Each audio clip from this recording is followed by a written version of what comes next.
गोरेश्वर पतसंस्थेचा माजी अध्यक्ष बाजीराव पानमनला अटक. आर्थिक गुन्हे शाखेची कारवाई. पारनेर. राजे शिवाजी पतसंस्थेतील घोटाळा प्रकरणी गोरेश्वर बिगर शेती सोसायटीचा माजी अध्यक्ष बाजीराव शंकर पानमन वय 54 वर्ष राहणार गोरेगाव तालुका पारनेर याला आर्थिक गुन्हे शाखेकडून गुरुवारी पहाटे अटक करण्यात आली आहे. त्यास न्यायालयात हजर केले असता सोमवारपर्यंत पोलीस कोठडी देण्यात आली आहे. पारनेर तालुक्यातील राजे शिवाजी पतसंस्थेत 67 कोटींच्या घोटाळा प्रकरणी पारनेर पोलीस ठाण्यात जुलै 2024 मध्ये गुन्हा दाखल झाला होता. या प्रकरणी राजे शिवाजी पतसंस्थेचा अध्यक्ष आझाद ठुबे याच्यासह 2 जणांना अटक करण्यात आलेली आहे. राजे शिवाजी पतसंस्थेतील घोटाळा प्रकरणी करण्यात आलेल्या लेखापरीक्षणात पानमन याने आझाद ठुबे याच्याशी 5 कोटी रुपयांचा व्यवहार केल्याचे समोर आले असून हा व्यवहार संशयास्पद असल्याचे म्हटले जात आहे.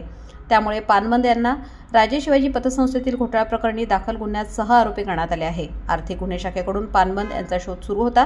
ते त्यांच्या घरी असल्याची माहिती पोलिसांना मिळाली. पोलिसांनी गुरुवारी पहाटे सापळा रचत पानमन यांना अटक केली असून पुढील तपास आर्थिक गुन्हे शाखेकडून सुरू आहे.